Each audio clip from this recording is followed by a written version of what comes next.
darkness beneath Dol Guldur, a dying dwarf could not remember his own name. Gandalf the Grey found him, chained in filth, broken, tortured beyond recognition. Only the map and key clutched in his trembling hands revealed the truth. This was Thráin, son of Thror, king of Durin's folk. And the one who had destroyed him was no mere sorcerer. For 800 years, a shadow had hidden in those ruins. For 800 years, the wise had wondered and feared. Now, at last, Gandalf knew the terrible truth.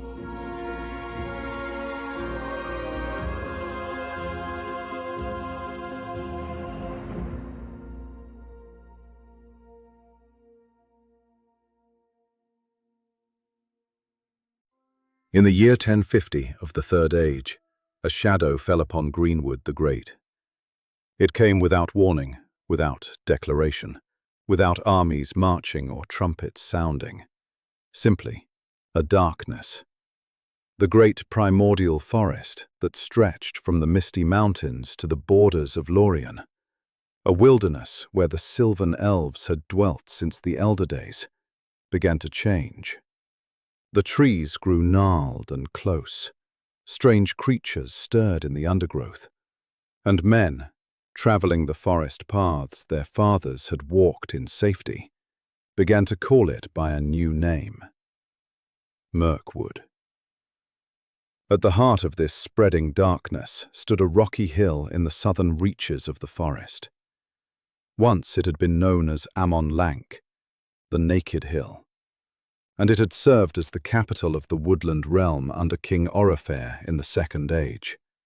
But Horrifying had abandoned this place long ago, moving his people northward before the War of the Last Alliance. Now, something had claimed the vacant hill, something that transformed the fair name Amon Lanc into a title of dread. Dol Guldur, the Hill of Sorcery. But what power had taken residence in the ruins of Amon Lanc? What sorcerer commanded such darkness that an entire forest withered under his shadow? The wise, those Eldar and Istari who kept watch over Middle-earth, knew only whispers at first. Woodsmen spoke of strange lights in the ruins. Elves vanished near the southern eaves of the forest, and from the dungeons beneath that cursed hill came rumors of a dread figure. The Necromancer. A master of shadows and phantoms, a sorcerer of dreadful power. But his true name, that remained hidden.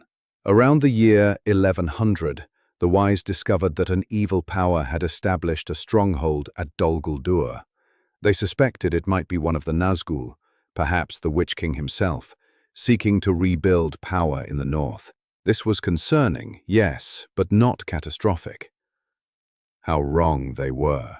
For 9 centuries, 900 years, the true identity of the Necromancer would remain a mystery.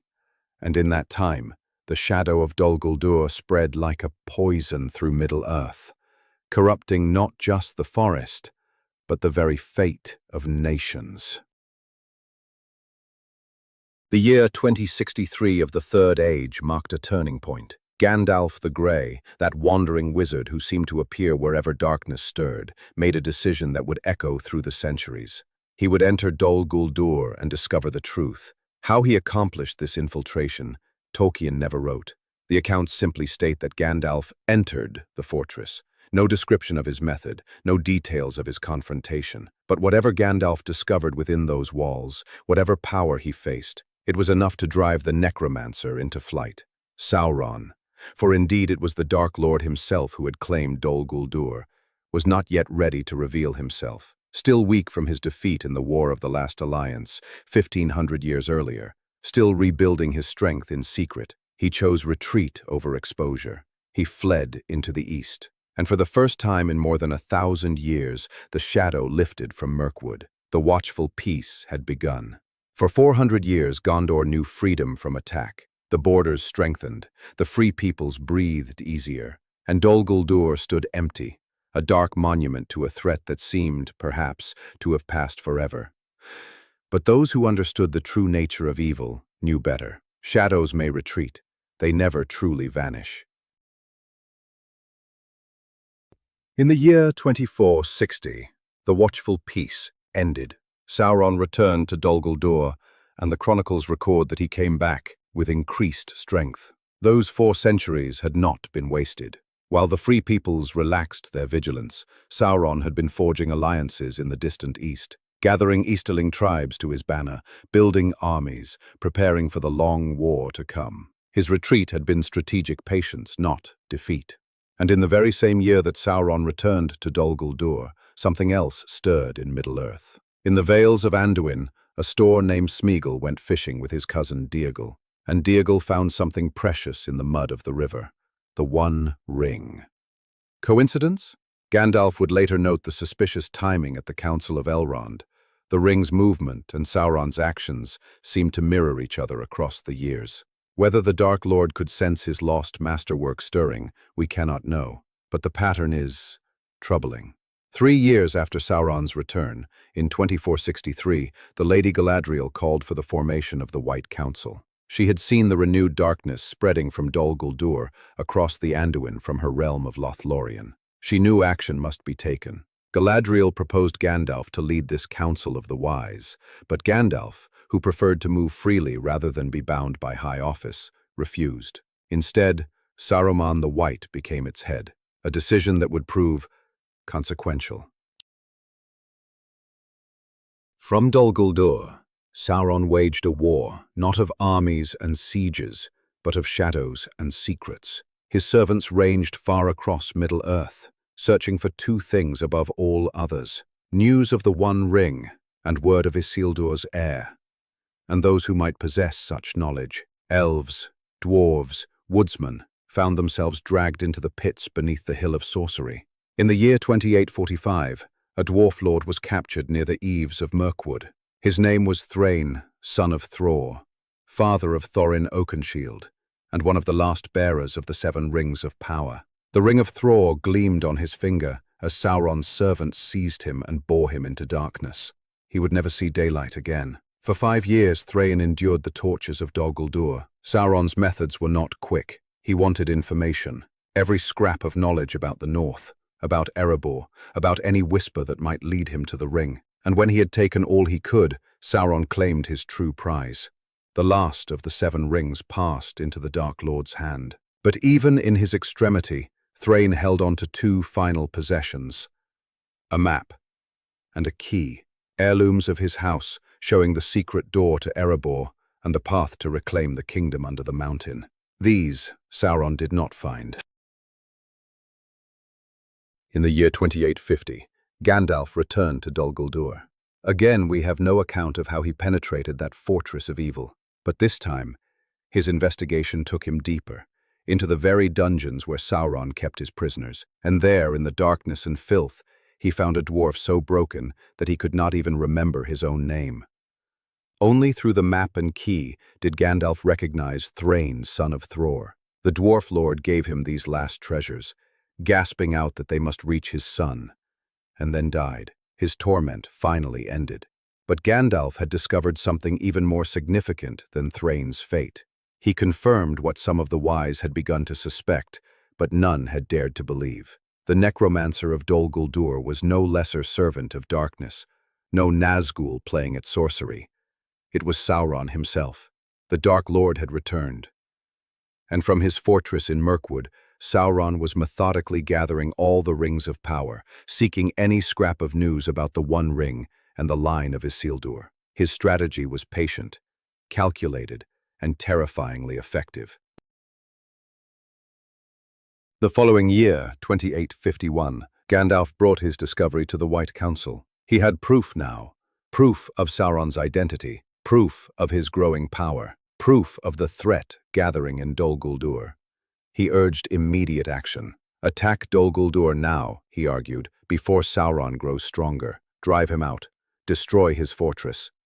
Saruman overruled him. The head of the White Council, who should have been most concerned by Sauron's return, instead counseled patience. He claimed that the One Ring had surely been washed into the sea and would never be found. Without it, Saruman argued, Sauron could never achieve his former power. Let him be.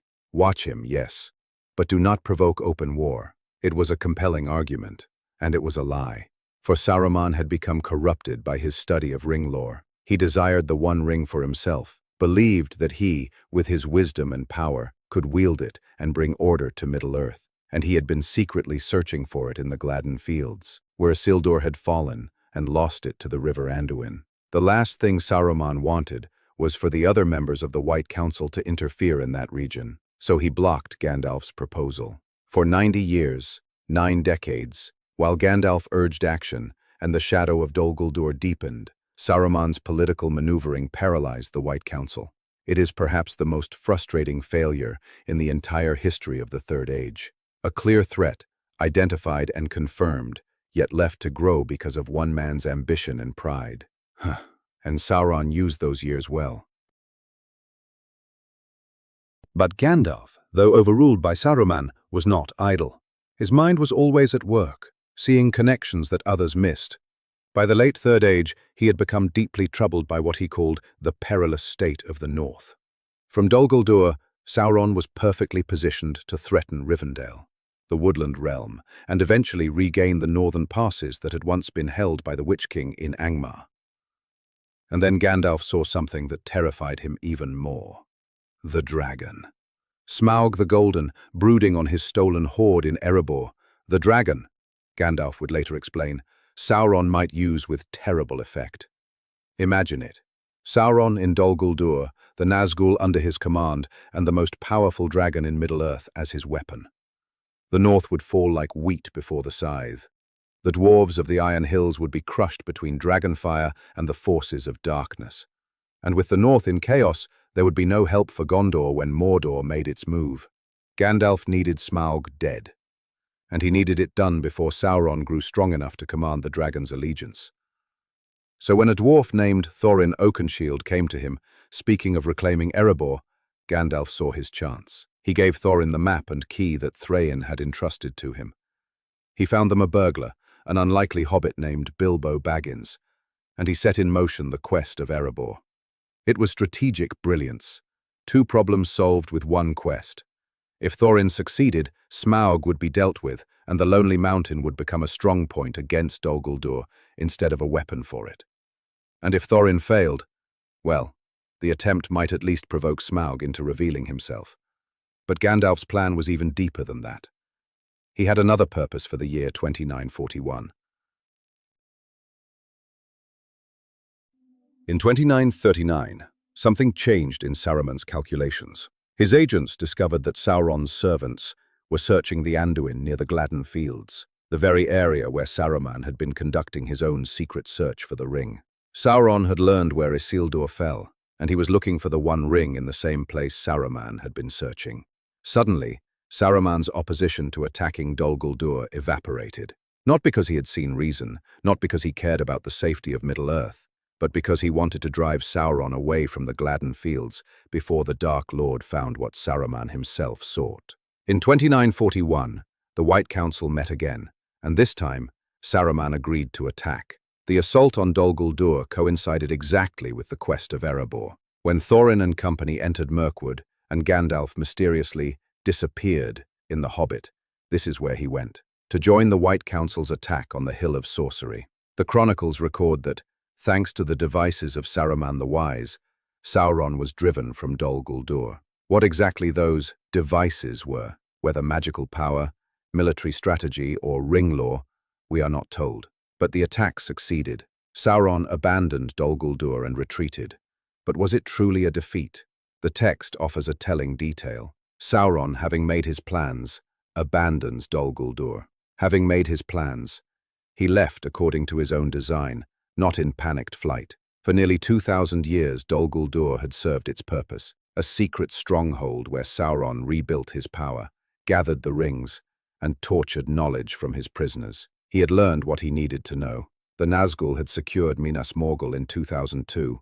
Mordor was ready for his return. The White Council believed they had won a great victory. In truth, They had merely helped Sauron transition to the next phase of his strategy.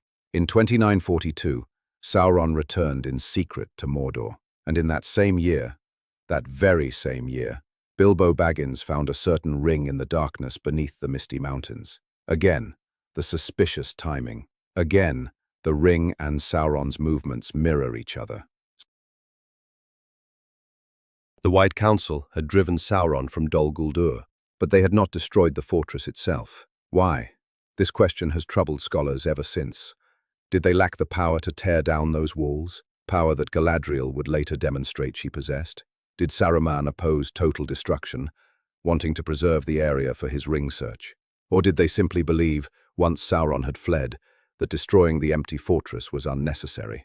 Whatever the reason, it was a grave mistake. In the year 2951, Sauron declared himself openly in Mordor and began rebuilding Barad-dûr.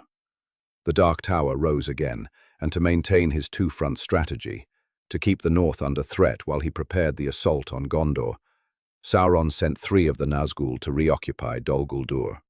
Their leader was Khamûl the Easterling, called the Shadow of the East, second only to the Witch King among the 9 servants of the Ring. From Mordor, Sauron would threaten the south. From Dol Guldur, his Nazgûl would assail the north. The Free Peoples would be divided, unable to concentrate their strength, fighting on 2 fronts, while Sauron maneuvered for final victory. It was the strategy Gandalf had feared all along. While Frodo and the Fellowship struggled toward Mordor, while the armies of Rohan and Gondor fought at Helm's Deep and the Pelennor Fields, another war raged in the north. A war often forgotten in the telling of the great tales, but no less crucial. On March 11th of 3019, forces from Dol Guldur launched their assault. They crossed the Anduin and struck at Lothlórien, seeking to overwhelm the Golden Wood while its lord and lady were distracted by the greater war in the south. The assault failed. The valor of the Galadrim proved unbreakable, and the power that dwelt in those woods was far too great for even the Nazgûl to overcome. Not unless Sauron himself had come to lead the attack. 4 days later they tried again, a second assault on Lothlórien on March 15th. Again they were driven back. And on that same day, forces from Dol Guldur invaded the woodland realm of King Thranduil in the north. But Thranduil had the victory. The Wood Elves, fighting to defend their ancient home, would not be moved. A third assault struck Lothlórien on March 22nd, the very day that King Theoden fell on the Pelennor Fields. Sauron was coordinating his attacks, trying to overwhelm the Free Peoples on all fronts simultaneously. But the elves held. Through 3 assaults, though grievous harm was done to the borders of the forest, Lothlórien stood unconquered. And then, on March 25th, the day Frodo cast the ring into Mount Doom, everything changed. With Sauron defeated, the shadow broken, the Nazgûl dissolved into empty wind, Celeborn, Lord of Lothlórien, saw his opportunity.